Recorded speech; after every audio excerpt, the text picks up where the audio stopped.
በስመ አብ ወወልድ ወመንፈስ ቅዱስ አሐዱ አምላክ አሜን።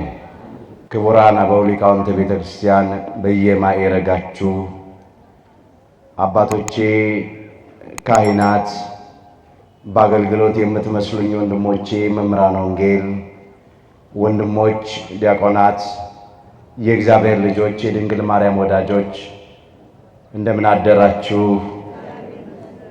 በቸርነቱ ሳይገባን የኃጢአታችንን ብዛትና የሰውነታችንን ክፋት ተመልክቶ ሳያጠፋን ዕድሜ ለንስሐ ሰጥቶ ዳግም በቅድስናው ስፍራ ሰብስቦ ስሙን እንድንጠራ ቃሉን እንድንሰማ የፈቀደልን የአባቶቻችን የቅዱሳን አምላክ የሰራዊት ጌታ እግዚአብሔር ስለማይነገረው ስጦታው ክብርና ምስጋና ይግባው።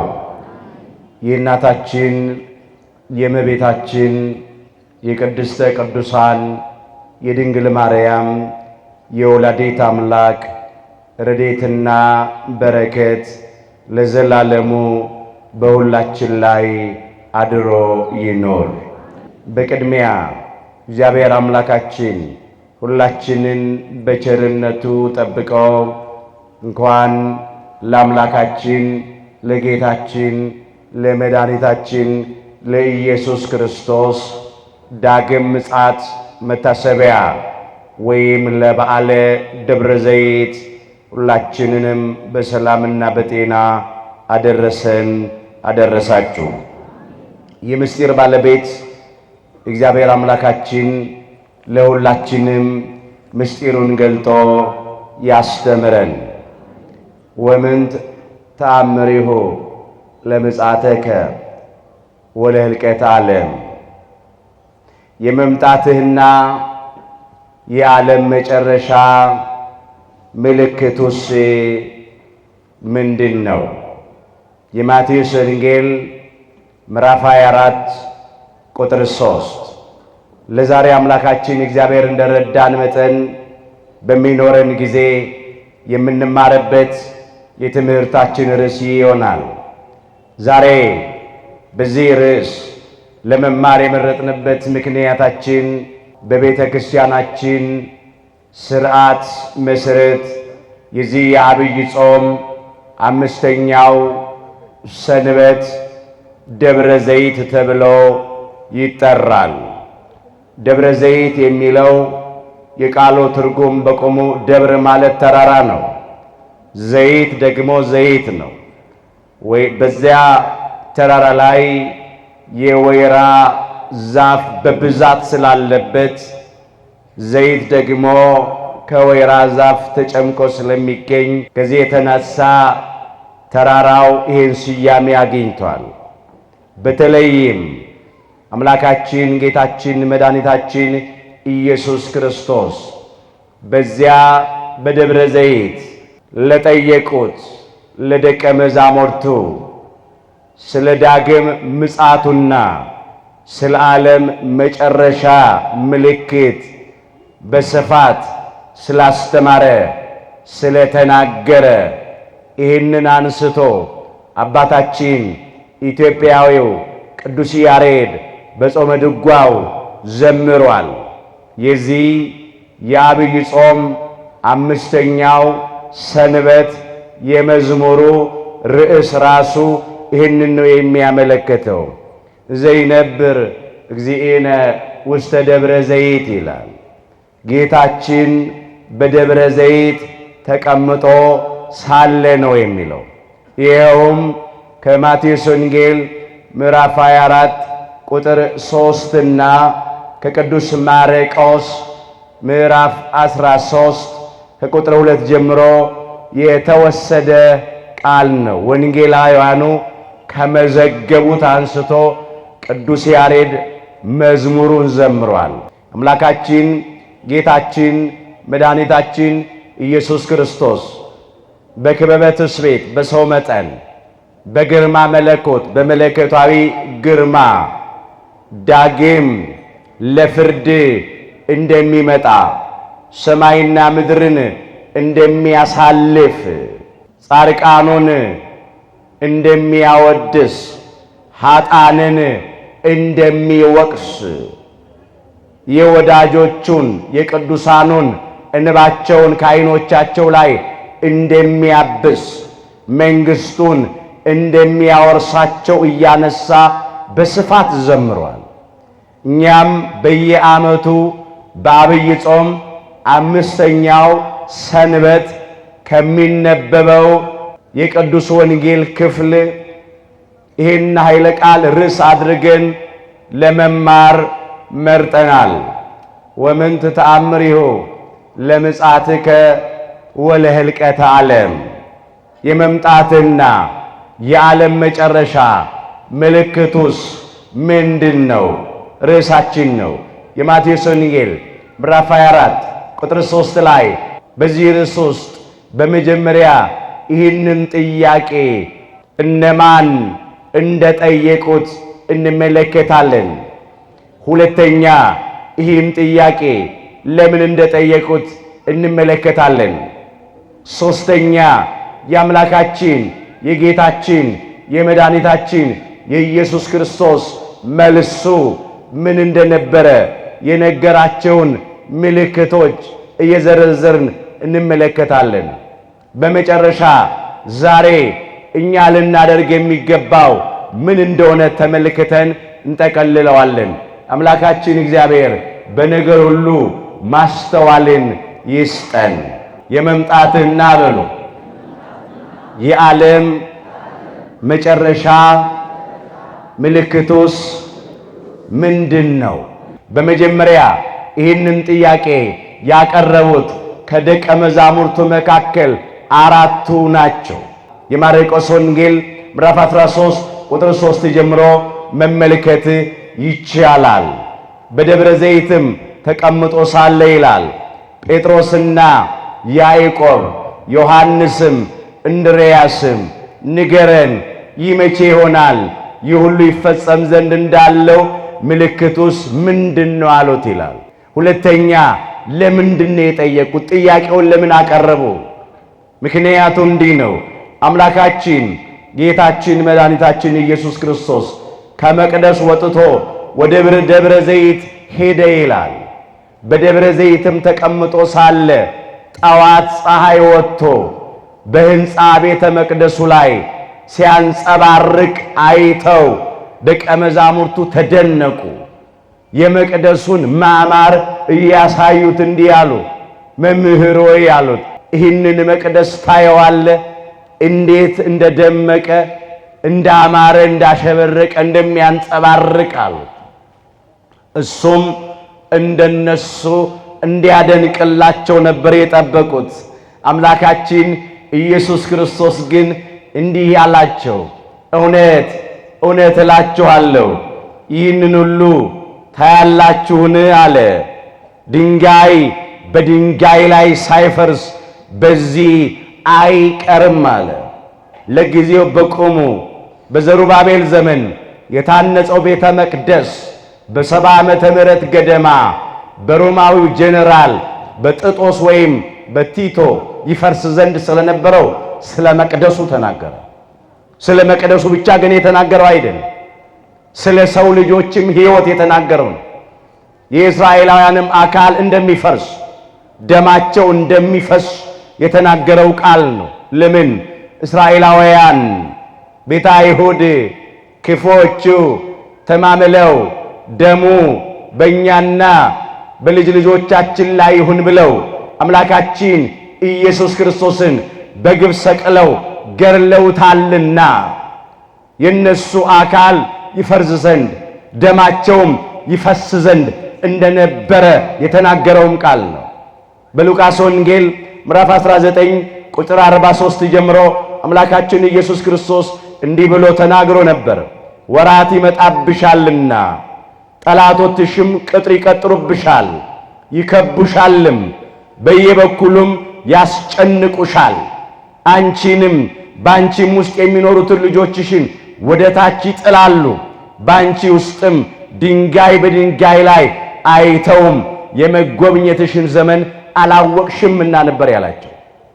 አምላካችን ኢየሱስ ክርስቶስን ስላላመኑበት ስላልተቀበሉት የሰላምን አምላክ የሰላምን አለቃ የሰላምን አባት የሰላምን ንጉሥ ሰላማዊ ኢየሱስ ክርስቶስን አሳልፈው ስለሰጡ ሰቅለውም ስለገደሉ በከተማይቱ ሕዝቡን መናገር ነው። ኢየሩሳሌም እያለ ሕዝቡን ይናገራል።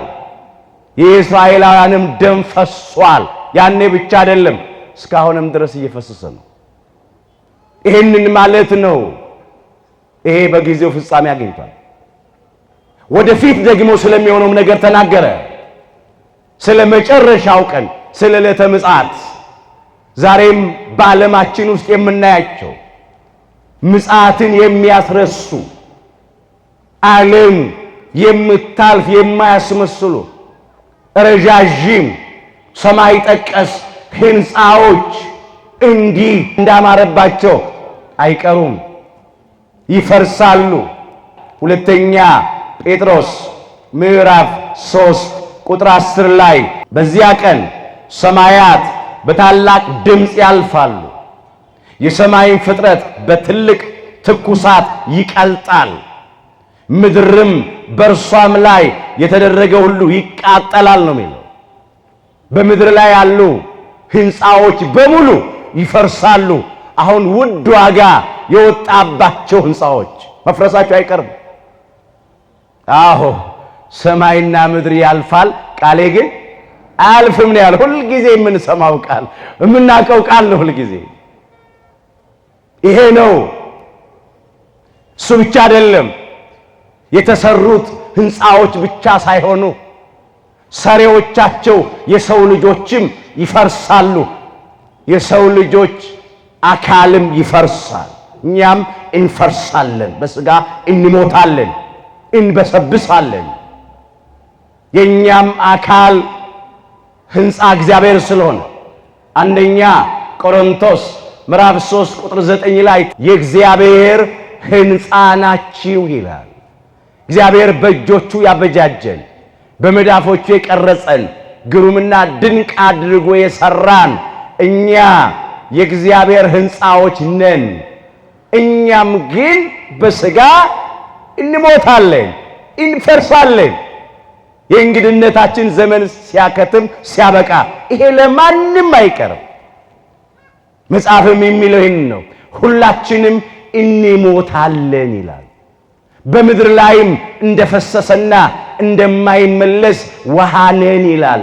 ሁለተኛ ሳሙኤል ምዕራፍ 14 ቁጥር 14 ላይ አበውም እንደዚህ ይላሉ፣ የፈሰሰ ውሃ አይታፈስም። እኛም በሥጋ እንሞታለን፣ ግን ከሞት በኋላ ሕይወት አለን። ከመቃብር በኋላ ትንሣኤ አለን። ፈርሰን በስብሰን አንቀርም። በትንሣኤ ዘጉባኤ በዕለተ ምጽአት በመጨረሻው ቀን እንነሳለን። የሁላችንን ትንሣኤ አምላካችን እግዚአብሔር የክብር ያድርግልን። ሶስተኛ እናያለን ያልነው ምልክቶቹ ምንድን ነበሩ? እነሱን እንዘርዝራለን። የመጀመሪያው ምልክት ሃይማኖታዊ ጉዳይ ነው። እንዲህ አለ፣ ማንም እንዳያስታችሁ ተጠንቀቁ አለ። ለምን? ብዙ ሐሰተኞች ክርስቶሶች ይነሳሉና እኔ ክርስቶስ ነኝ እያሉ በስሜ ይመጣሉና ብዙዎችንም ያስታሉ አለ። ብዙ ሐሰተኞች ክርስቶሶች ይመጣሉ። የሐሳዊው መሲህ የሐሰተኛው ክርስቶስ መንገድ ጠራጊዎች ናቸው። እነኚህ በቅዱሳን ሐዋርያት ዘመንም ተነስተው ነበረ።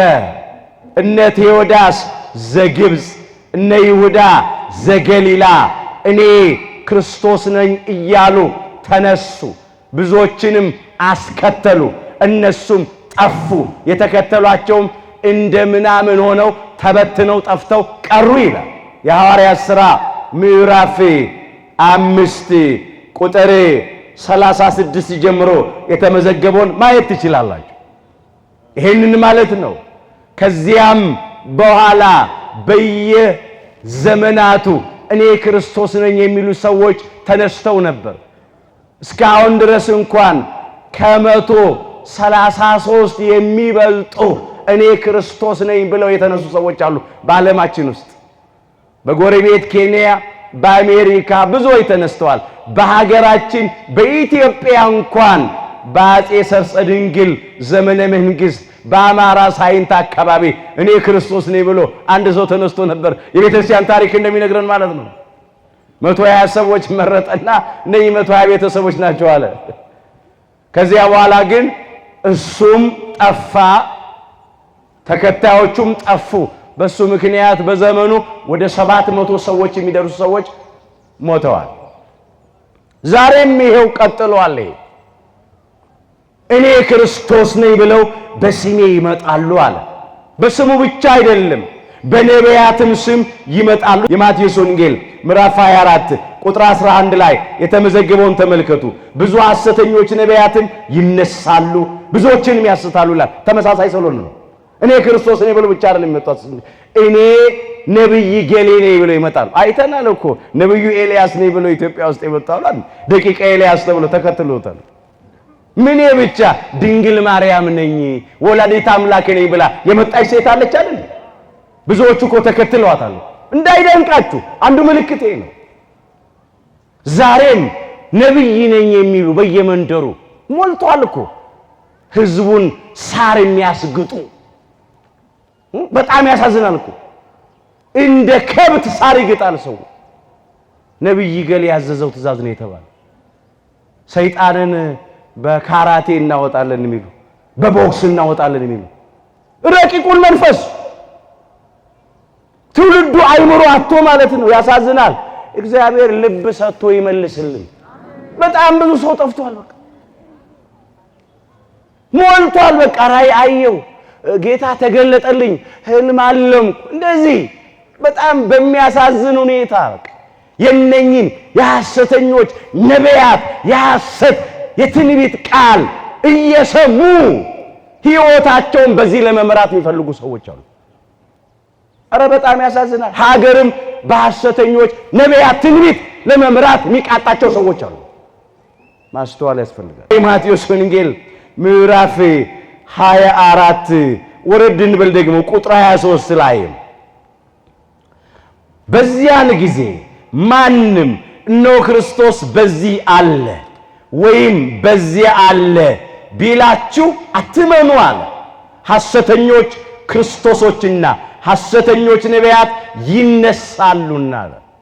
ቢቻላቸውስ አለ አይቻላቸውም እንጂ ሲል ነው።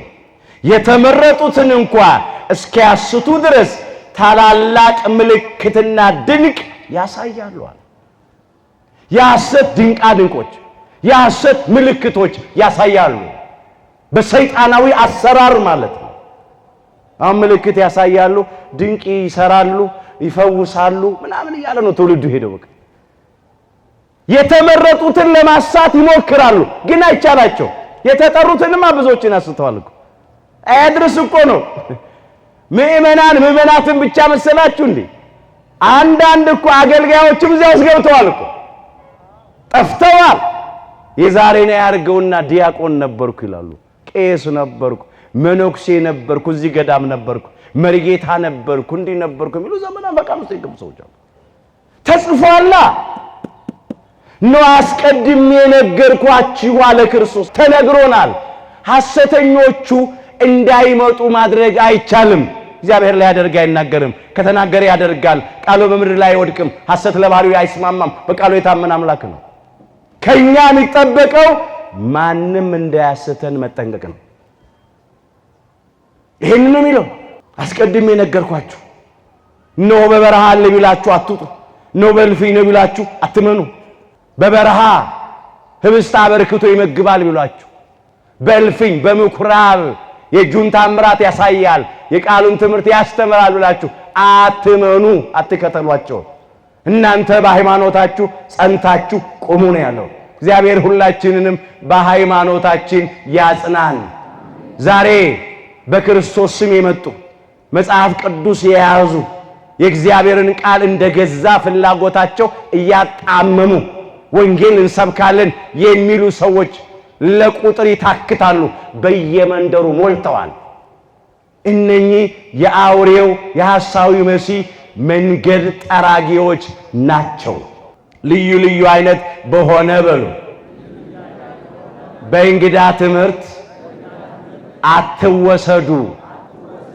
ዕብራውያን ምዕራፍ 13 ቁጥር 9 ላይ እንደ እንግዳ ደራሽ፣ እንደ ውሃ ፈሳሽ፣ እንደ ወፍ ዘራሽ በሆነ በእንግዳ የሐሰት የጥርጥር የክህደት ትምህርት አትወሰዱ። ልባችሁ በጸጋ ቢጸና መልካም ነው እንጂ በመብል አይደለም።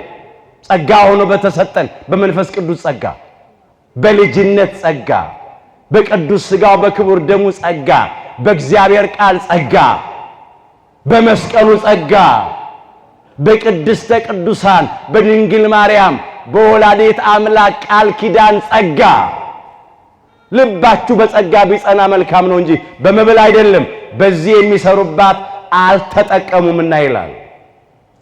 በሚሻግት እንጀራ፣ ብል በሚበላው ጨርቅ፣ በሚጠፋ ብር፣ በሚቀር ምድራዊ ክብርና ነግር እንዳንጠፋ እግዚአብሔር ሁላችንን ይጠብቀን። ሁለተኛው ምልክት የምንሰማው የምናየው አስጨናቂ ነገር ነው።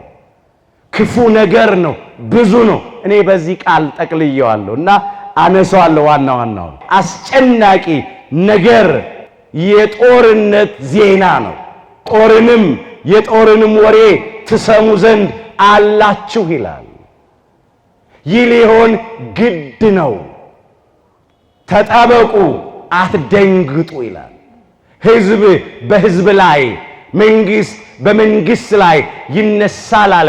ይሄ ደግሞ ፖለቲካዊ ጉዳይ ነው ማለት ነው።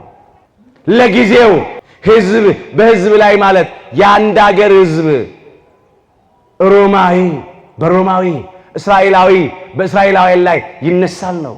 ፍጻሜው ልዩ ልዩ ጦርነቶች በልዩ ልዩ ስፍራዎች በተለያዩ ጊዜያት ይነሳሉ ማለት ነው። በጣም ብዙ ጦርነቶች ተደርገዋል፣ እየተደረጉ ነው። አሁን እሱን ሁሉ አልዘረዝርም እኔ። አንደኛው የዓለም ጦርነት ከባዱን ላንሳ፣ ብዙ ሚሊዮን ሕዝብ ያለቀበት። ሁለተኛው ዓለም ጦርነት ተካሂዷል። ዛሬ ደግሞ ዓለም ወደ ሶስተኛው ዓለም ጦርነት እየተንደረደረች ነው ያለችው። ሁሉም የከባድ ጦር መሳሪያ ባለቤት መሆን ይፈልጋል፣ ያዘጋጃል። ከትንሽ ጀምሮ ከዚያ መንደር ውስጥ ካለው ሰይፍ ከመሳል አንስቶ እስከ ትልልቁ መሳሪያ ምኑን ልቁጠርላችሁ? መድፉን ነው፣ ታንኩን ነው፣ ቢኤሙን ነው፣ ሞርታሩን ነው፣ አቶሚክ ቦምቡን ነው፣ ሚሳኤሉን ነው፣ ኒውክሌሩን ነው። ሁሉም ለምንድን ነው? ጅምላ ጨራሽ መሳሪያ መያዝ ይፈልጋል። የተራበ እንዲጎርስ አይደለም፣ የታረዘ እንዲለብስ አይደለም፣ የተጠማ እንዲጠጣ አይደለም፣ ችግር እንዲወገድ አይደለም፣ ሰው በሰላም እንዲኖር አይደለም፣ ትውልድ ለመግደል ለማጥፋት። እስካሁን በዓለማችን ውስጥ 9 ሀገራት የኒውክሌር ባለቤት ሆነዋል። እንግዲህ ይሄ እኮ ምልክቱ እኮ ነው። ይሄ ነው እኮ ወደዚያ እኮ ነው የሚሄደው። ሌላ ነገር እኮ የለም። ብዙ ጦርነቶች እያየን ነው። የምንሰማው ዜና የጦርነት ዜና ነው። መገናኛ ብዙሃኑን ሁሉ ያጨናነቀው ወሬ ይሄ ነው። የጦርንም ወሬ ትሰሙ ዘንድ አላችሁ። ይህ ሊሆን ግድ ነው። ተጠበቁ፣ አትደንግጡ ሳይሆን አይቀርማ። ሊቢያ፣ የመን አለ፣ ሶሪያ አለ። ለምን ሩቅ እንሄዳለን? የኢትዮጵያ ስም እዛ ውስጥ አይደል ያለችው ሀገራችን። ሕዝብ በሕዝብ ላይ ኢትዮጵያዊው በኢትዮጵያዊው ላይ ተነስቶ የንጹሃን ደም በግፍ እየፈሰሰ አይደል እንዴ?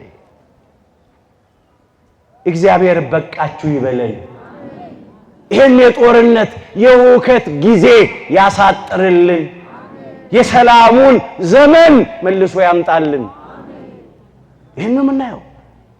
ሰዎች ለሚጠፋ ብር ብለው፣ ለሚፈነግል ወንበር ብለው፣ ለሚቀር ምድራዊ ክብር ብለው የራሳቸውን ጥቅም ፈልገው ይሄው ሕዝቡን እርስ በርስ እያጋደሉት፣ እያባሉት፣ እያጣሉት አይደል እንዴ? ይሄ ነው አሁን በየስፍራው የምናየው ነገር ይሄ ነው። እኔ መጽሐፍ እየጠቀስኩ ከምነግራችሁ በላይ ዘመኑ ራሱ ይናገራል። ሰው ያወቀው ፀሐይ የሞቀው የአደባባይ ምስጢር ነው። በብዙ ሺህ የሚቆጠሩ ኢትዮጵያውያን ወገኖቻችን በጦርነት አልቀዋል። አሁንም ገና እያለቁ ነው። ይሄ ምልክት ነው እየተፈጸመብን ያለው። ሌላው የሚያስጨንቅ ወሬ ይቀጥላል። እዛ ውስጥ ነው ማየው። ረሃብ አለ። የረሃብ ነገር ትሰማላችሁ፣ ታያላችሁ በየስፍራው ይላል። ረሃብ ደግሞ ከሰይፍ ይከፋል፣ ሰይፍማ ይገላግላል። ሰቆቃወ ኤርምያስ ምዕራፍ 4 ቁጥር 9 ጀምሮ በሰይፍ የሞቱ በረሃብ ከሞቱ ይሻላሉ ይላል። እነዚህ የምድርን ፍሬ አጥተው ተወግተውም ቀጥነዋል ይላል። ጥይት እኮ ይገላግላል። ረሃብ ግን አሰቃይቶ ነው የሚገድለው። በረሃብ አድክሞ በጥም አዝሎ ቁርበትን ወይም ቆዳን ከአጥንት ጋር አጣብቆ ስጋ አልቆ ነው የሚገድለው። ዛሬም ብዙ ወገኖቻችን በረሃብ እያለቁ ነው ያሉት። ገና በሚሊዮን የሚቆጠር ህዝባችን ረሃብተኛ ነው። ይራባል፣ ይጠማል። ይህን እያየን እየሰማን ያለ ነው። ሕፃናት የደረቀ የእናቶቻቸውን ጡት ነክሰው አይተናል። የሚልሱት የሚቀምሱት ነገር አጥተው በረሃብ እንደ ቅጠል እየረገፉ ነው ያሉት። ለኛ ለኢትዮጵያውያን ረሃብ እንግዳችን አይደለም። በብዙ ሚሊዮን የሚቆጠር ህዝባችን ገና ረሃብተኛ ነው። ኑሮ የከበደን ግራ የገባን በየቀኑ እየረከሰ የሚሄደው በኢትዮጵያ ምድር የሰው ህይወት ነው። ቁሳቁሱማ በየቀኑ እየተወደደ ነው የሚሄደው። ሰው ዋጋ አጥቷል፣ ዕቃ ግን ዋጋ አግኝቷል። ይሄን አይደል የምናየው? የሰው ህይወት እንዲሁ ያልፋል፣ እንዲሁ ወድቆ ይቀራል። አስተዋሽም የለውም።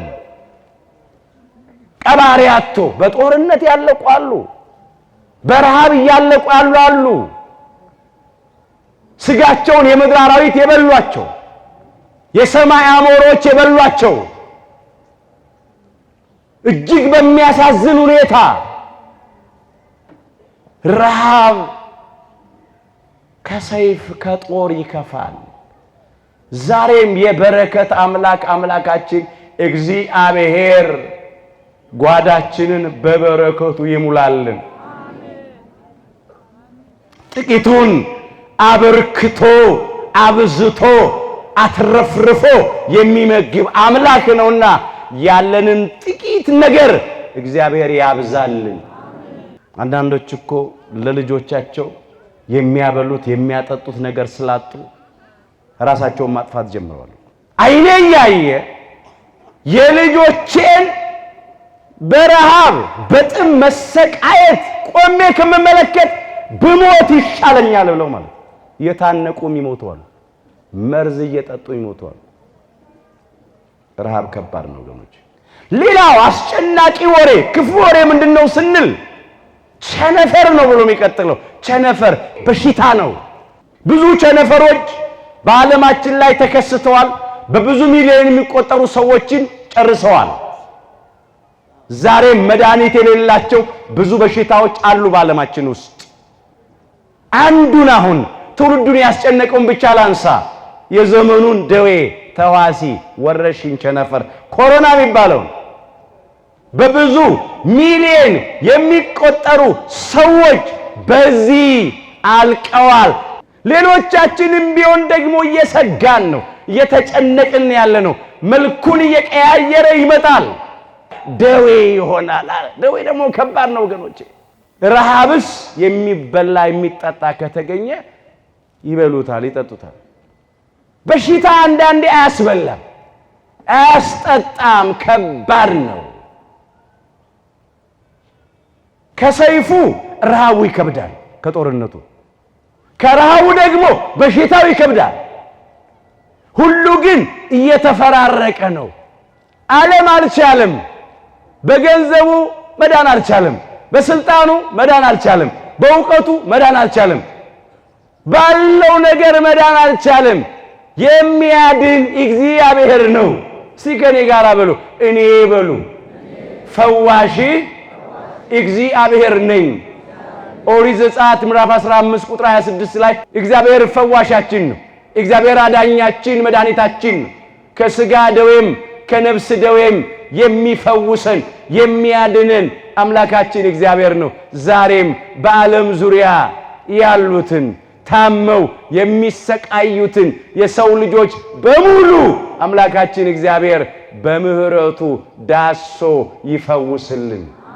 ይሄንን ክፉ ቸነፈር ከትውልዱ መካከል ነቅሎ ያስወግድልን፣ መድኃኒቱን ይዘዝልን። ሌሎቹ የምድር መናወጥ ይላል። አስጨናቂ ወሬ የምድር መናወጥ። ብዙ ሕዝብ ጨረሰ፣ ብዙ ንብረት አወደመ ይባላል። ሰደድ እሳት ተነስቶ ይህንን ያህል ሕዝብ አቃጠለ፣ ይህን ያህል ንብረት አወደመ። አውሎ ነፋስ በሰዓት ይህን ያህል ማይልስ፣ ይህን ያህል ኪሎ ሜትርስ የሚጓዝ አውሎ ነፋስ ይህን ያህል ሕዝብ ጨረሰ፣ ንብረት አወደመ። ጎርፍ፣ ማይበል፣ በረዶ፣ ዝናብ ጥሎ እንዲያደረገ ምን ሰማው ነው። በቃ በየቦታው በልዩ ልዩ ስፍራ ይሆናል አለ። ይሄ ግን የምጣር መጀመሪያ ነው አለ። የምጣር መጀመሪያ ነው። አንዲት ነፍሰ ጡር መውለጃዋ ወራት የደረሰ ከመውለዷ አስቀድሞ ትጨነቃለች፣ ታምጣለች። እንዲሁም ደግሞ ምድራችን ከማለፏ አስቀድሞ በእነኚህ ታምጣለች። አሁን ምጥ ላይ ናት፣ ጀማምሯታል። እያማጠች እኮ ነው። በጦርነት ታምጣለች፣ በረሃብ ታምጣለች፣ በበሽታ ታምጣለች፣ በምድር መናወጥ፣ በማይበል በሞገድ ትናወጻለች። ዓለሙ ምን ይለዋል? ይሄንን የተፈጥሮ አደጋ የጠቃቀስናቸውን ሁሉ የተፈጥሮ አደጋ ይለዋል። ግን ተጽፏል፣ እንደሚመጣ እንደሚሆን ተጽፏል። እስከምትጠቀልል እስከምታልፍ ድረስ ታመጣለች። ግን ገና ነው። ይሄ የምጣር መጀመሪያ ነው። ረሃቡ ኢኮኖሚያዊ ጉዳይ ነው። ዓለም እንደዚህ ብሎ ነው ዓለም የሚናገረው። ያው ጎራብ እኮ በሽታውም እዛ ውስጥ ነው ያለው። ለምን? ያው በሽታም ካለ ደግሞ መድኃኒት መግዣ ደግሞ ገንዘብ ያስፈልጋል። ዓለም መንቀሳቀስ አይቻልም። ሶስተኛው ምልክት ላንሳ፣ በክርስቲያኖች ላይ የሚመጣ መከራ፣ ጭንቅ፣ ፈተና ነው። በዚያን ቀን ለመከራ አሳልፈው ይሰጧችኋል ይላል፣ ይገድሏችሁማል ይላል። ስለ ስሜ በአሕዛብ ሁሉ የተጠላችሁ ትሆናላችሁ ይላል። አስተውሉ ወገኖቼ፣ በክርስትና ምክንያት ብቻ ለመከራ ታልፈን እንሰጣለን። ለጊዜው ለቅዱሳን ሐዋርያቱ ነገራቸው። ፍጻሜው እስከ ዕለተ ምጽአት ድረስ ለሚነሱ ክርስቲያኖች በሙሉ የሚነገር ቃል ነው።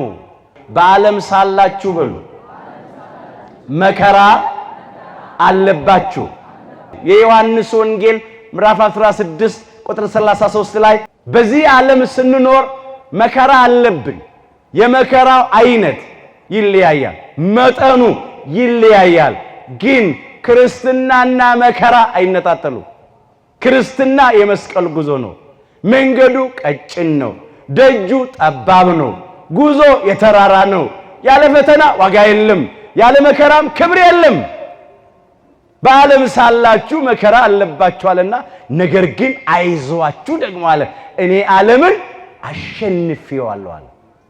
አምላካችን ኢየሱስ ክርስቶስ መከራ ተቀብሎ መከራ እንዳለብን ነው ያሳየን። ከቃል ይልቅ ተግባር ይሰብካል። በተግባር አሳይቷል። ዓለም እንኳን ለኛ ለአምላክም አልተኛም። ዓለም ወንበዴውን፣ ማጅራት መቺውን፣ ነፍሰ ገዳዩን፣ በርባንን ፈቶን የለቀቀው የሰላምን አምላክ፣ የሰላምን አባት፣ የሰላምን አለቃ፣ የሰላምን ንጉሥ ኢየሱስ ክርስቶስን ደግሞ ሰቅሎን የገደለው። ዓለም ዛሬ እየታወከ ሰላም አጥቶ የሚኖረው ሰላሙን ሰቅሎ ስለገደለ ነው። ሁል ጊዜ እንደዚህ ነው። ዛሬም በርባኖች፣ ወንበዴዎች፣ ነፍሰ ገዳዮች፣ ማጅራት መቺዎች፣ በንጹሃን ደም የሚታጠቡ ግፈኞች፣ ጨካኞች በነፃነት ይንቀሳቀሳሉ፣ እንደፈለጋቸው ይመላለሳሉ።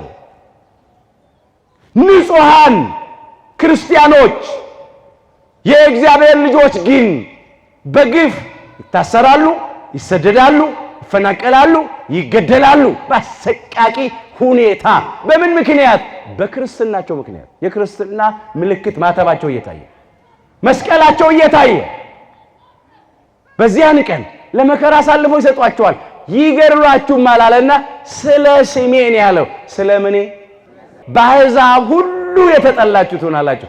በስሙ ስላመንን፣ በስሙ ስለተጠራን፣ በስሙ ስለምንሰበሰብ፣ በስሙ ስለምንመሰክር፣ በስሙ እውነት ስለምንናገር፣ በስሙ እንደ ቸርነቱ ጽድቅ ለመስራት ስለምንፍጨረጨር ይሄ ነው እየሆነ ያለው። ካህናት፣ ዲያቆናት፣ የሃይማኖት አባቶች፣ ክርስቲያኖች፣ ምእመናት በግፍ ሲገደሉ አይተናል። እንደ በግ እንደ ዶሮ ሲታረዱ፣ እንደ ጎመን ሲቀረደዱ፣ ቁልቁል ሲሰቀሉ፣ በእሳት ሲቃጠሉ ሲለበለቡ፣ እንደ ሽንኩርት ሲከተፉ፣ መሬት ለመሬት ሲጎተቱ እጅግ በሚያሳዝን ሁኔታ ይህን እኮ ተመልክተናል። ለመከራ አሳልፎ ይሰጧቸዋል፣ ይገድሏችሁማል በአደባባይ ላይ። ይሄ ሰው ያወቀው ፀሐይ የሞቀው የአደባባይ ምስጢር ነው። እኔ መጽሐፍ እየጠቀስኩ ከምነግራችሁ በላይ ዘመኑን መዋጀት ነው ይናገራል። ክርስቲያኖች አሁን በገዛ ሀገራችን ስደተኞች ሆነናል። ቤተ ክርስቲያን መስቀል ላይ ናት። ክርስቲያኖች ስደት ላይ ነን። ይሄ ምልክት እየደረሰብን ነው። ነገር ግን አይዟችሁ ወገኖቼ፣ እኛ ከሞት በኋላ ሕይወት አለን። ከመቃብር በኋላ ትንሣኤ አለን። እርግጥ ሩቅ ነበር የምንሰማው በፊት። አሁን የዛሬ 7 ዓመት አካባቢ በሊቢያ ክርስቲያኖች በሰይፍ ተቀሉ፣ በጥይት ተደበደቡ፣ ጣዖት አምልኩ፣ ሃይማኖታችሁን ካዱ ተብለው ስንሰማ ነበረ። እነሱ ግን ክደን በስጋ በምድር ላይ ከምንኖር አምነን ብንሞት ይሻለናል አሉ።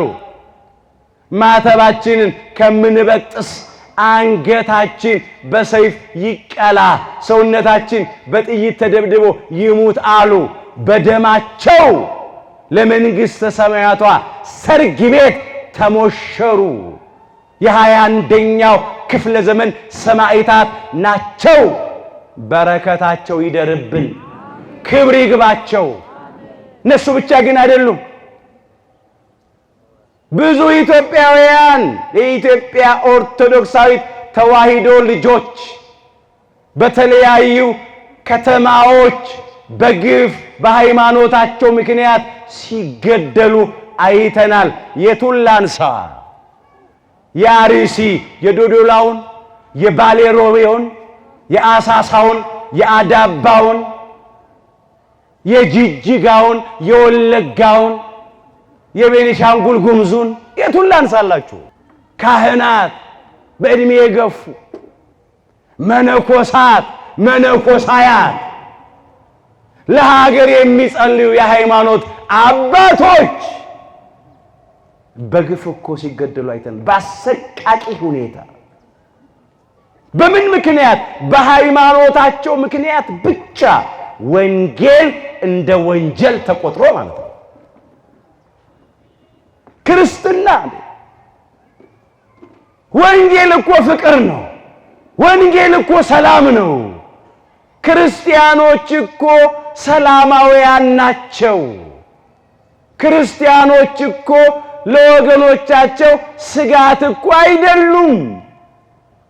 ግን የሚያሳዝን ነው ያልታደሉ ሰዎች አይምሯቸውን የጣሉ የዲያብሎስ ማደሪያዎች የሆኑ ጨካኞች አረመኔዎች ሰዎች ዛሬ በእንደዚህ በሚያሳዝን ሁኔታ ክርስቲያኖችን እያሳደዱና እየገደሉ ነው።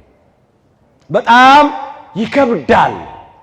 ግን አይዟችሁ ወደ እግዚአብሔር መንግሥት በሉ በብዙ መከራ እንገባ ዘንድ ያስፈልገናል። የሐዋርያት ሥራ ምዕራፍ 14 ቁጥር 22 ላይ ተመዝግቧል። የሥጋ ሞት ሃይማኖታቸውን ላጸኑ ምግባራቸውን ላቀኑ ሰዎች ወደ እግዚአብሔር የሚሄዱበት መንገድ ነው። ከምድር ወደ ሰማይ የሚወጡበት መሰላል ነው። ከሚያልፈው ዓለም ወደማያልፈው ዓለም የሚሸጋገሩበት ድልድይ ነው። ከዚህ ዓለም ውጣ ውረድ መከራና ጭንቅ የሚያርፉበት የሚገላገሉበት ነው። ብቻ ክርስቲያን ሆኖ መሞት ነው። አምኖ መሞት። ሞት አይቀርም። ሰው በረሃብ ይሞታል፣ በበሽታ ይሞታል፣ በመኪና አደጋ ይሞታል፣ በጦርነት በሰዎች ይሞታል። እንቅፋት መጥቶ እንሞታለን። ምራቃችን ትን ብሎን እንሞታለን። ከመጣ አይቀርም። ግን ሃይማኖትን አጽንቶ ምግባርን አቅንቶ ለንስሐ የሚገባ ፍሬ አፍርቶ የአምላክን ቅዱስ ሥጋና ክቡር ደም ተቀብሎ ተዘጋጅቶ መሞት ደግሞ መታደል ነው። ሞት እረፍት ነው። ሥጋችንን ነው የሚገድሉት፣ ነፍሳችንን የት ያገኟታል? ሥጋችሁን የሚገድሉትን አትፍሩ ይላል። ነፍሳችሁን መግደል አይቻላቸውም እና ይላል ቃሉ የማቴዎስ ወንጌል ምዕራፍ 10 ቁጥር 28 ላይ። ስለዚህ ሥጋችንን የሚገድሉትን አትፍሩ፣ ይልቅ አምነን እንሞት። እግዚአብሔር ለሁላችንም ጽናቱን ይስጠን። አራተኛው ምልክት ከአመፃ ብዛት የተነሳ የብዙ ሰዎች ፍቅር ትቀዘቅዛለች ነው ያለው። ከኃጢአት ከሐሰት ብዛት የተነሳ የብዙ ሰዎች ፍቅር ትቀዘቅዛለች፣ ታንሳለች። ፍጹም ፍቅር፣ እውነተኛ ፍቅር፣ የልብ ፍቅር ይቀዘቅዛል፣ ያንሳል። የታላውን ፍቅር እስቲ ቤተሰብ ውስጥ እንሂድ። ባል ከሚስት ጋር፣ ሚስት ከባል ጋር፣ ወላጆች ከልጆች ጋር፣ ልጆች ከወላጆች ጋር፣ ጎረቤት፣ እንደ ማህበረሰብ እስቲ እንደ ሀገር እንደ ኢትዮጵያ እስቲ ፍቅር አለ ወይ? አገልጋዮች እርስ በርሳችን ፍቅር አለ? ምእመናት እርስ በርስ ፍቅር አለ? እግዚአብሔር አምላካችን ትንቢቱ የሚፈጸምባቸው ምሳሌው የሚደርስባቸው ሰዎች አያድርገን። ትንቢቱ ይፈጸም ዘንድ ግድ ነው። ምሳሌው ይደርስ ዘንድ ግድ ነው። ፍቅር ትቀዘቅዛለች፣ ታንሳለች ብሏል። መቀዝቀዟ ግድ ነው። ግን እኛ የዛ ተባባሪዎች እንዳንሆን ነው ጥያቄው። ዛሬ እኮ ሰው ከእግዚአብሔር በላይ ገንዘብን እየወደደ ስለ ገንዘብ ፍቅር ብሎ ወገኑን አሳልፎ እየሰጠ እኮ ነው። አንዳንድ ባል ሚስቱን አጋድሞ እስከ ማረድ ደርሷል። አንዳንድ ሚስት ባልዋን በጥብጣ መርዝ እስከ ማጠጣት ደርሳለች። አንዳንድ ልጆች ወላጆቻቸውን ይገድላሉ። ተጽፏል መጽሐፉ። የማርቆስ ወንጌል ምዕራፍ 13 ቁጥር 12 ላይ እንመልከት። ወንድምም ወንድሙን አባትም ልጁን ለሞት አሳልፎ ይሰጣል፣ ልጆችም በወላጆቻቸው ላይ ይነሳሉ ይገድሏቸውማል ይላል። እንደዚህ እያየን ነው ዛሬ። አንዳንድ ቤት ውስጥ አባት ሀብት ንብረት ጥሎ ይሞታል። ልጆች በአባታቸው በውርስ ምክንያት ይጋደላሉ፣ ይጣላሉ። አይ ለአባታችንም አልሆነም፣ እንደው እግዚአብሔር እስከሰጠን ጊዜ ድረስ ተካፍለን ተስማምተን በቤቱ ምንኑር በንብረቱ ምንጠቀም አይሉም። ማስተዋል ተሰማቸዋል።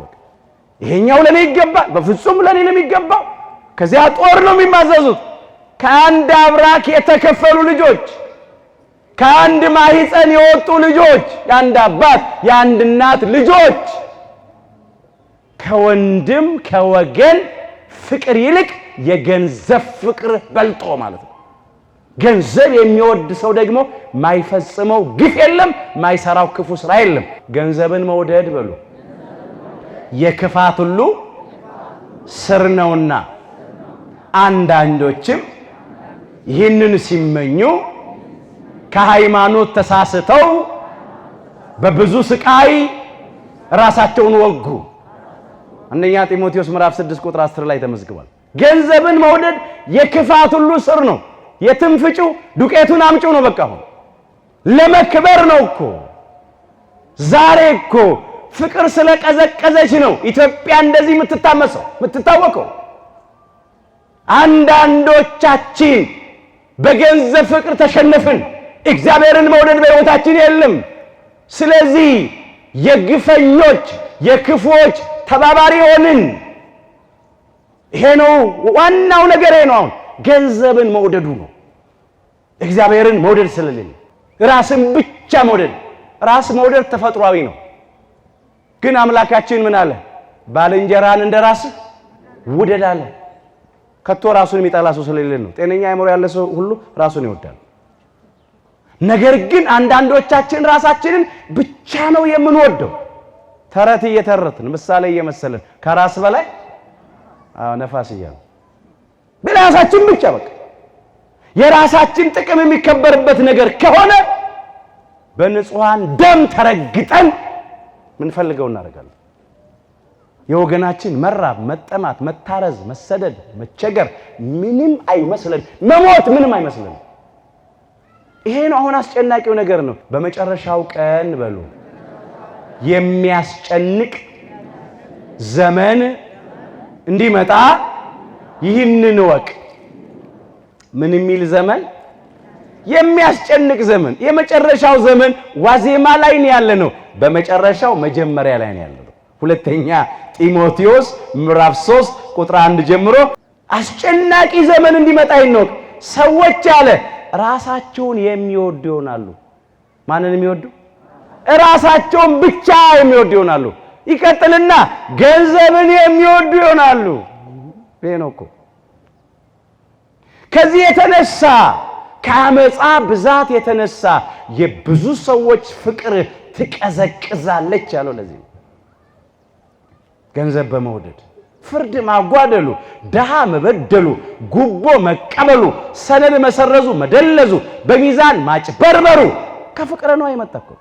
ሰዎች እንጀራ ውስጥ ጀሶና ሰጋቲራ የሚጨምሩት፣ ቅቤ ውስጥ ግራሶ የሚጨምሩት፣ በርበሬ ውስጥ ሸክላ ቀይ አፈር የሚጨምሩት ስንቱን ላንሳላችሁ። እንኳን አጭበርብረን አታለን ያገኘነውን ልንበላ ቀርቶ ላባችን አፈሰን ወዛችን አንጠፍጥፈን ደክመን ያገኘነውን እንኳን እግዚአብሔር ካልፈቀደ አንበላው። በልተነውም አንደሰትም። ያለ እርሱ ፈቃድ የበላ ይላል ደስ ብሎትስ ተርላን የቀመሰ ሰው ማን ነው ይላል። መክብብ 2 ቁጥር 25 ላይ ተመዝግቧል። አሁን ያለ እግዚአብሔር ፈቃድ ያለ ንጽህና ያለ እውነት በልተን ልንጠግብ ነው? ጠጥተን ልንረካ ነው? ልንደሰት ነው? ማንም ሰው ያለ እግዚአብሔር ፈቃድ በልቶ ጠጥቶ ሊደሰት አይችልም። ስለዚህ ባካችሁ የምንኖርበት ኑሮ ይበቃናል እንበል። ከተሰጠን በላይ አንፈልግ። አታለን አጭበርብረን ሰርቀን ዘርፈን ወገናችንን አስለቅሰን ለመክበር አንፈልግ። የወገን ፍቅር ይብለጥብን። አጋጣሚ የሚጠብቁ ሰዎች አሉ። በአቋራጭ ለመክበር የሚፈልጉ ሰዎች አሉ። እያየን እኮ ነው። የገንዘብ ፍቅር አይደለ እንዴ? አሁን የሚበላ የሚጠጣ እኮ ጠፍቶ አይደለም፣ ምርት እኮ ጠፍቶ አይደለም፣ ሁሉ እኮ አቅርቦት እኮ ነው። ግን አውቀው ሰዎች እንዲህ ያደርጋሉ። በእኛ ዘንድ ግን አይደረግ። ፍጹምን ፍቅር፣ እውነተኛውን ፍቅር፣ የልብ ፍቅር፣ የውስጥ ፍቅር አምላካችን እግዚአብሔር ለሁላችንም ያድለን። አምስተኛው ምልክት ይህ የመንግስት ወንጌል ለአሕዛብ ሁሉ ምስክር እንዲሆን በዓለም ሁሉ ይሰበካል ይላል። ወደ እግዚአብሔር መንግሥት የሚያስገባው ሕገ ወንጌል በአራቱም ማዕዘናት በሰሜን፣ በደቡብ፣ በምስራቅ፣ በምዕራብ ይሰበካል። በመጀመሪያ ሰዎች ሁሉ እንዲድኑ ነው። ምን ብሏቸዋል? ደቀ መዛሙርቱን አምላካችን ኢየሱስ ክርስቶስ ወደ ዓለም ሁሉ ሂዱ፣ ወንጌልን ለፍጥረት ሁሉ ስበኩ ብሏል። የማርቆስ ወንጌል ምዕራፍ 16 ቁጥር 15 ላይ ተመዘገበ። ሁሉ እንዲሰማ፣ ሁሉ አውቆ አምኖ ክርስትናን ተቀብሎ እንዲድን ነው የመጀመሪያው ዓላማ። ሁለተኛው ዓላማ ግን ማንም ሰው ያለ ምንም ምክንያት በእግዚአብሔር ፍርድ ወንበር ፊት እንዲቆም ነው። አልሰማሁም፣ አላውቅም፣ አልተነገረኝም፣ አልተማርኩም እንዳይል ነው። ለአሕዛብ ሁሉ ምስክር እንዲሆን ይህ የመንግሥት ወንጌል በዓለም ሁሉ ይሰበካል። እየተሰበከ ነው። እያየን እየሰማን ነው። በቤተ ክርስቲያን ብቻ አይደለም ወንጌል የሚሰበከው። በሐዘን ቦታ ይሰበካል፣ በደስታ ቦታ ይሰበካል፣ በመረጃ መረቡ በየድረገጹ ይሰበካል፣ በሬዲዮኑ፣ በቴሌቪዥኑ፣ በተንቀሳቃሽ ስልካችን ላይ ማለት። አንዳንድ ሀገሮች መጽሐፍ ቅዱስ ሀገራችን አይገባም ብለው ከልክለው ነበር፣ የወረቀቱን መጽሐፍ ቅዱስ ማለት ነው። ግን ይሄ ቃል እንዲፈጸም አሁን ባለው ቴክኖሎጂ እግዚአብሔር ለሰው ልጆች በሰጠው ጥበብ አማካይነት ሳይወዱ በግዳቸው ሀገራቸው ገብተው በአረማውያን ቤት በሙስሊሞች ቤት ሳይቀር ወንጌል ይሰበካል። ሁሉም ያለምንም ምክንያት በእግዚአብሔር ፍርድ ወንበር ፊት ሊቆም የሰማነው ቃል፣ የምንናገረው ቃል፣ የምናነበው ቃል፣ የምንጠቅሰው ቃል የሚፈርድብን ሳይሆን የሚፈርድልን ያድርግልን። ስድስተኛው ምልክት በተቀደሰችው ስፍራ የርኩሰት ሥራ ቆሞ ስታዩ አንባቢው ያስተውል ይላል። በተቀደሰችው ስፍራ የርኩሰት ሥራ ቆሞ ስታዩ በነቢዩ በዳንኤል የተባለውን አንባቢው፣ ሰሚው፣ ተናጋሪው ያስተውል ይላል። በትንቢተ ዳንኤል ምዕራፍ 11 ቁጥር 31 ጀምሮ ከእርሱ ጋራ ከሐሳዊ መሲህ ከአውሬው ጋራ ማለት ነው፣ ከሐሰተኛው ክርስቶስ ጋራ ሰራዊቶች ይቆማሉ ይላል። ተከታዮቹን ያቆማል። መቅደሱንም ግንቡንም ያረክሳል፣ የዘወትሩንም መስዋዕት ያስቀራል፣ የጥፋት ርኩሰትንም ያቆማል ይላል። ይህንን ያደርጋል። ነውሩ እንደ ክብር ተቆጥሮ፣ ርኩሰቱ እንደ ቅድስና፣ ኃጢአቱ እንደ ጽድቅ፣ ክህደቱ እንደ እምነት፣ አምልኮተ ጣዖቱ እንደ አምልኮተ እግዚአብሔር ተቆጥሮ ይሰራል። ይህ ሐሳዊ መሲህ ጣዖት ያስመልካል ብቻ አይደለም፣ ራሱ ጣዖት ሆኖ ይመለካል። ዋዜማው ላይ ነው ያለነው። ዛሬ ነውሩ፣ ዝሙቱ እንደ ስልጣኔ ተቆጥሯል። የተመሳሳይ ጾታ ጋብቻ አንዳንድ ኃያላን ሀገሮች በምክር ቤታቸው ይሄንን እያጸደቁ ነው ያሉት፣ በአዋጅ ማለት ነው። የተመሳሳይ ጾታ ግንኙነት ወንድ ከወንድ ጋር መጋባት መብት ነው፣ ስልጣኔ ነው፣ እድገት ነው እያሉ ሴት ከሴት ጋር ጸያፍ ነገር፣ ነውር ነገር እንኳን የተመሳሳይ ጾታ ግንኙነት ቀርቶ ከተቃራኒው ጾታ ጋር አንድ ወንድ ለአንዲት ሴት ብቻ ነው፣ አንዲት ሴት ለአንድ ወንድ ብቻ ነው። ከዛ ውጪ ዝሙት ነው።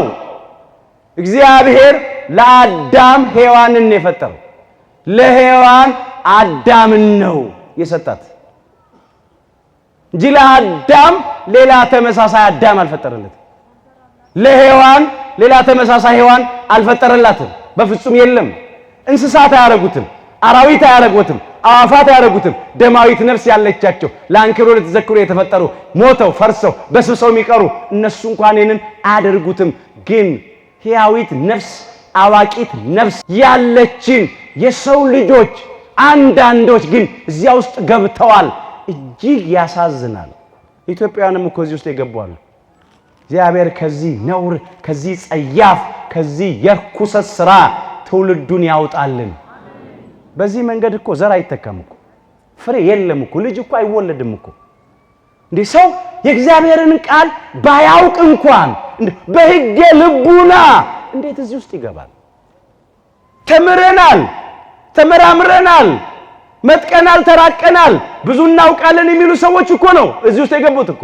ቅዱስ ጳውሎስ በሮሜ መልእክቱ ምዕራፍ 1 ቁጥር 24 ጀምሮ ስለዚህ ይላል እርስ በርሳቸው ሥጋቸውን ሊያዋርዱ እግዚአብሔር በልባቸው ፍትወት ወደ ርኩስነት አሳልፎ ሰጣቸው። ይህም የእግዚአብሔርን እውነት በውሸት ስለለወጡና በፈጣሪም ፋንታ የተፈጠረውን ስላመለኩና ስላገለገሉ ነው ይላል።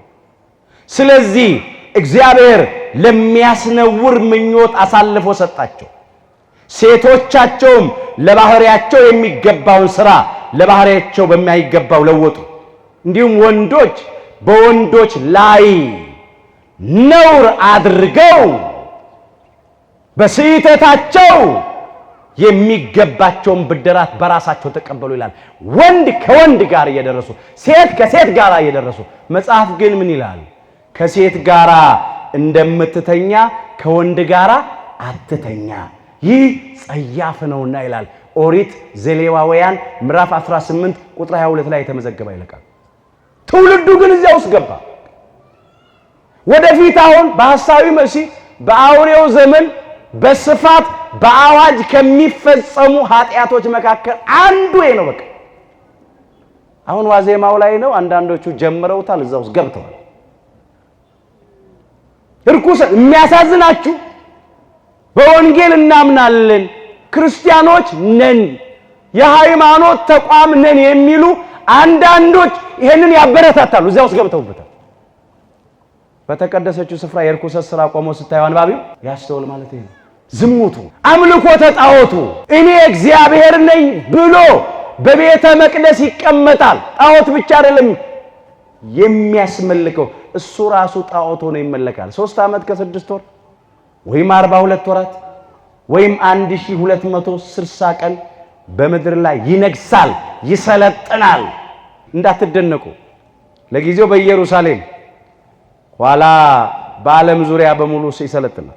ሁለተኛ ተሰሎንቄ ምዕራፍ 2 ቁጥር 3 ጀምሮ ማንም በማናቸው መንገድ አያስታችሁ ክህደቱ አስቀድሞ ሳይመጣና ይላል። የአመፅ ሰው ሐሳዊ መሲህ ነው፣ አውሬው ነው። እርሱም የጥፋት ልጅ ሳይገለጥ አይደርስምና እኔ እግዚአብሔር ነኝ ብሎ አዋጅ እየነገረ በእግዚአብሔር ቤተ መቅደስ እስኪቀመጥ ድረስ አምላክ ከተባለውና ሁሉ ሰዎችም ከሚያመልኩት ከእውነተኛው አምላክ ከእግዚአብሔር በላይ ራሱን ከፍ ከፍ የሚያደርግ ተቃዋሚው እሱ ነው ይላል። ጥቂት ጊዜ ነው የሚሰለጥነው፣ ነገር ግን አምላካችን ያጠፋዋል። እስከዚያ ግን ብዙ ሰዎችን ያጠፋል። እግዚአብሔር ቀርቦ ከመራቅ አምኖ ከመካድ ገብቶ ከመውጣት ጀምሮ ከማቋረጥ ሁላችን ያድነን። ይሄን ያደርጋል። ርኩሰቱ ነውሩ አሁን ጽንስ ማስወረዱ፣ ነፍስ መግደሉ፣ የተመጣጠነ ቤተሰብ ኑሮን በቅድ መምራት እያለ ሕንፃ ሥላሴን ያፈርሳል። ሰው እኮ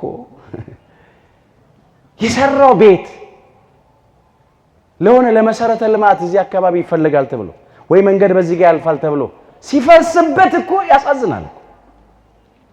የጭቃ ቤትም ይሁን የምንም ቤትም ይሁን እንኳን ሕንፃ ሥላሴ የሰው ሰውነት ግን እያስፈረሰ ነው።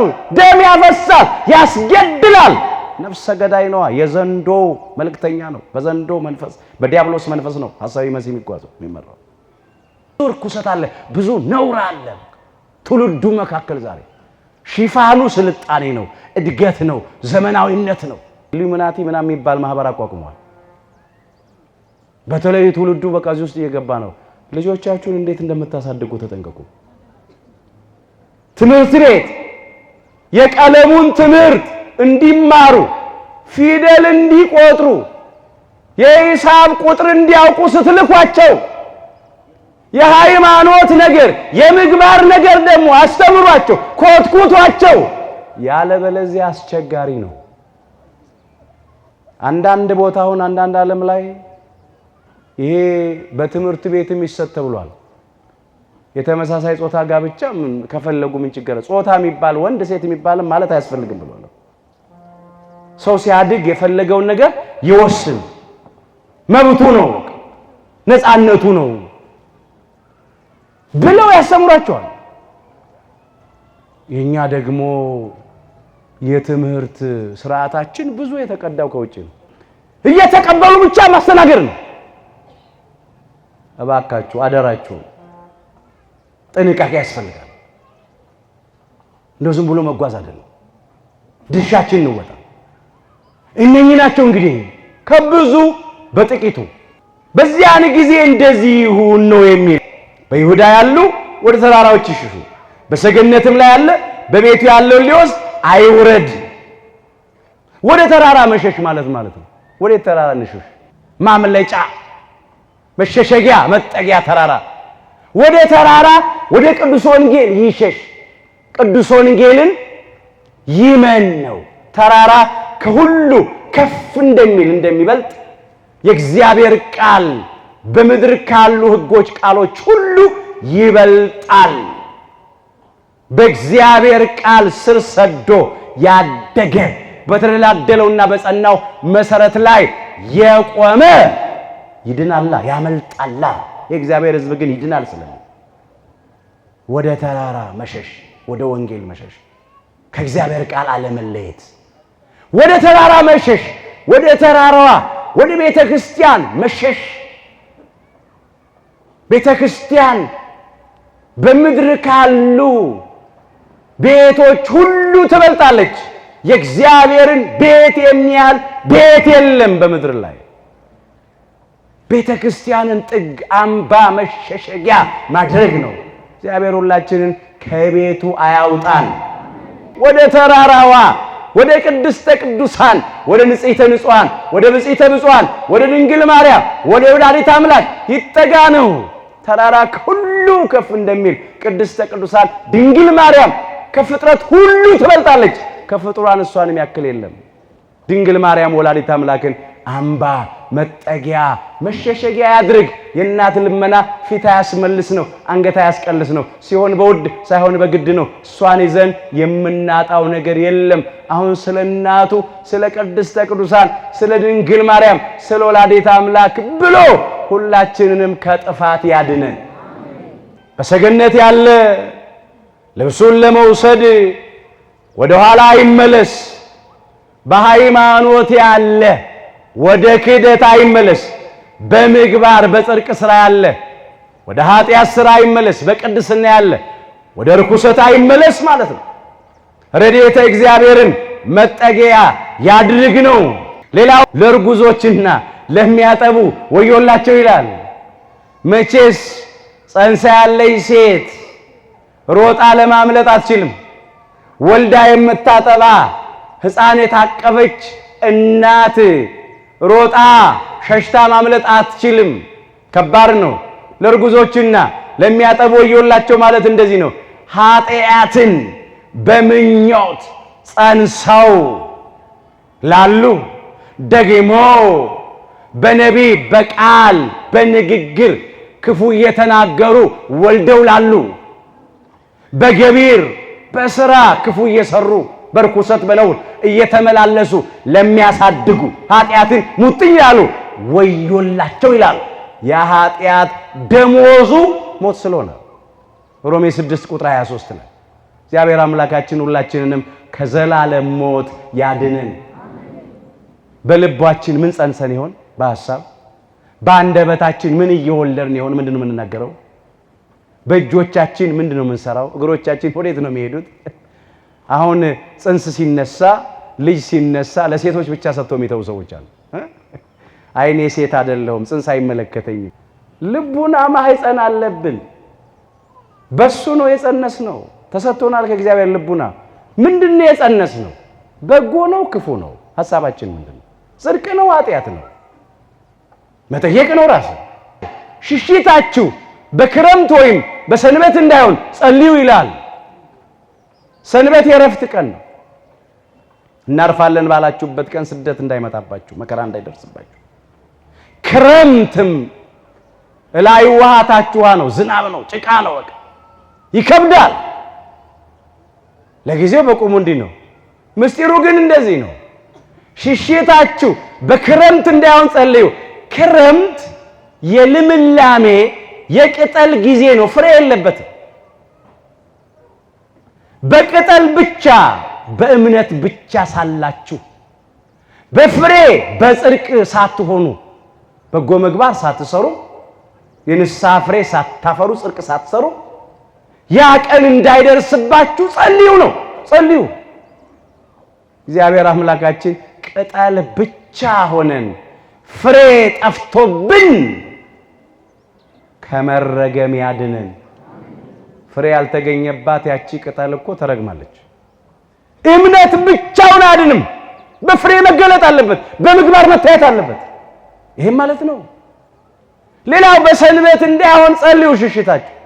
ሰንበት የረፍት ጊዜ ነው። በተለይም ሰንበት የሚለው እቺ አብይ ጾም አምስተኛ ሰንበት ሰንበተ ሰንበታት ትባላለች። የምጽአት መታሰቢያ ናት። አምላካችን ጌታችን መድኃኒታችን ኢየሱስ ክርስቶስ ቅዱሳኑን ጻድቃኑን ሰማዕታቱን በመንግስቱ በክብር የሚያሳርፍበት እናርፋለን ባላችሁበት በረፍት ጊዜ እናንተ ከእግዚአብሔር መንግስት ተለይታችሁ ወደ ሲኦል ወደ ገሃነመ እሳት እንዳትጣሉ ጸልዩ ነው። ትሉ ወደማያንቀላፋው እሳት ወደማይጠፋበት ጨለማ ወደማይገፋበት ወደ ዘላለም ሐሳርና መከራ ከመጣል እግዚአብሔር ያድነን። ምን እናድርግ? ጸልዩ።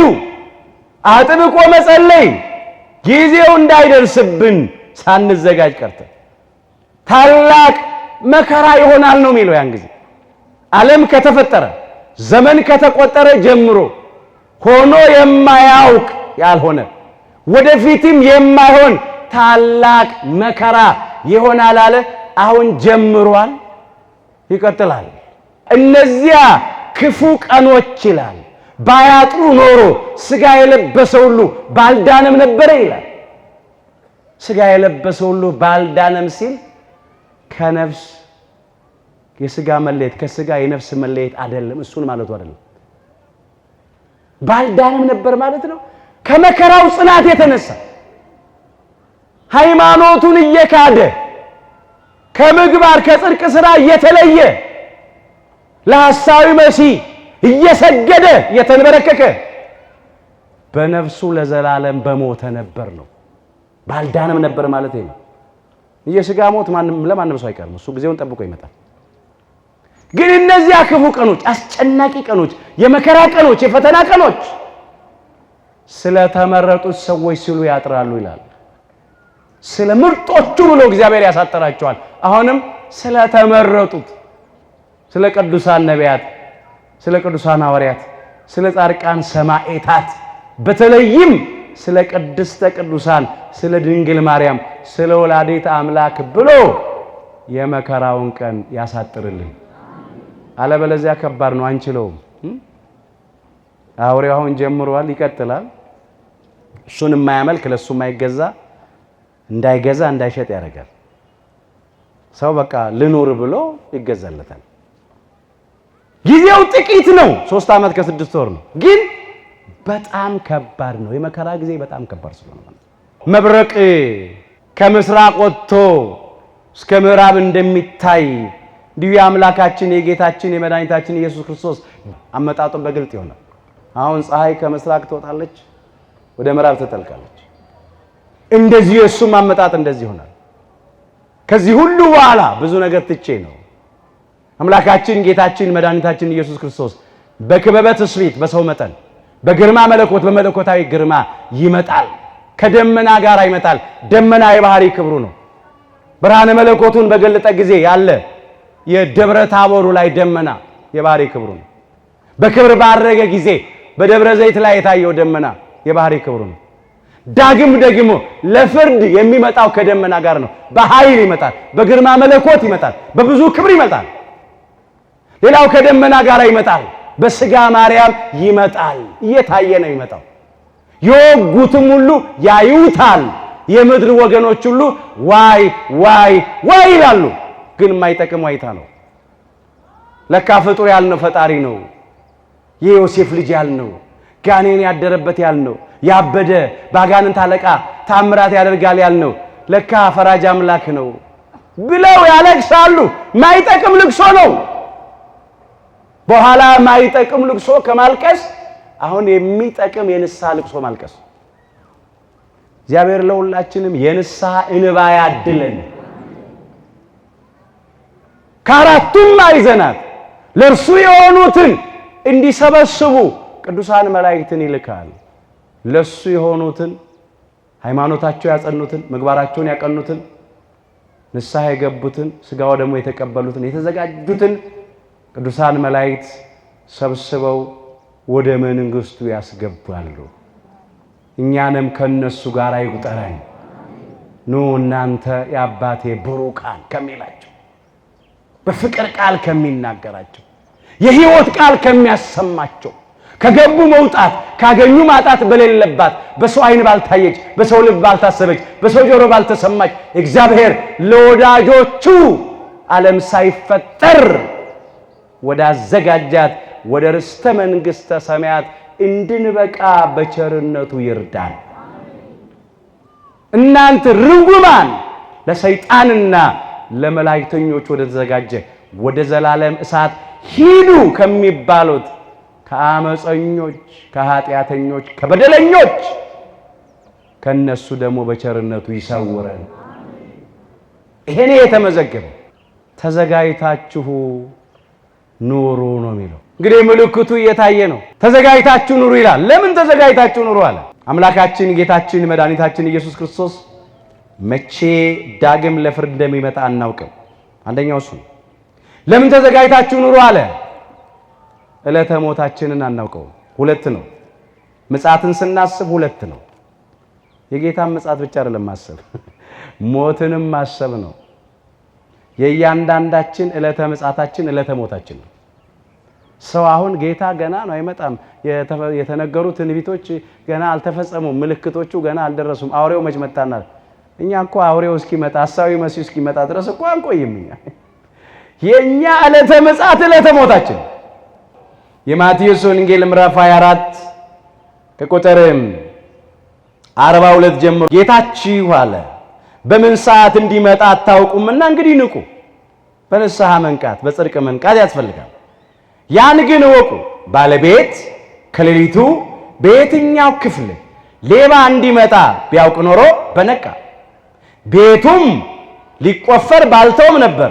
ስለዚህ እናንተ ደግሞ ተዘጋጅታችሁ ኑሩ።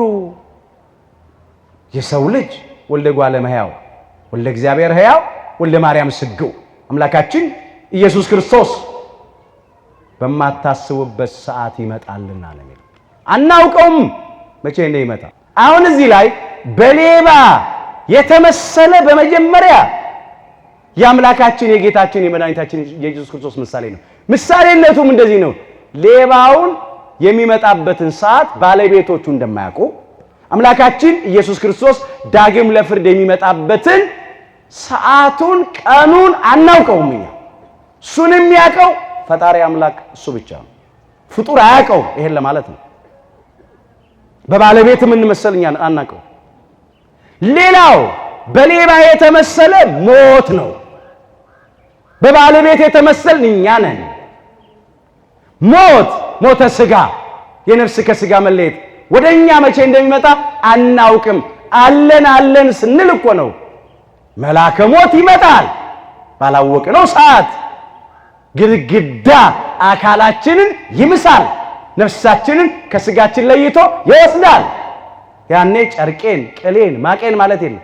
እየተማርኩ ነው ልመረቅና ተመርቅ ያለው ትዳር ልመስረትና ሰርጌ በዚህ ቀን ነው ደግሞ አሁን አግብቻለሁ እስቲ ልጅ ልውለድና ልጆች ወልጃለሁ ላሳድግና ልዳርና የለም። ቀኗ ከደረሰች በቃ መሄድ ነው። ስለዚህ ምን አድርጉ? ተዘጋጅታችሁ ኑሩ። በሃይማኖት መዘጋጀት፣ በምግባር መዘጋጀት፣ ንስሐ መግባት፣ መጽናት፣ መቆም። እግዚአብሔር አምላካችን ሁላችንን በሃይማኖት እንድንጸና ምግባራችን እንድናቀና ለንስሐ የሚገባ ፍሬ እንድናፈራ ተዘጋጅተን እንድንጠብቀው በቸርነቱ ይርዳን። የመምጣትና የዓለም መጨረሻ ምልክቱስ ምንድን ነው? የማቴዎስ ወንጌል ምዕራፍ 24 ቁጥር 3 የሁላችንን መጨረሻችንን አምላካችን እግዚአብሔር በቸርነቱ ያሳምርልን። ይቆየን።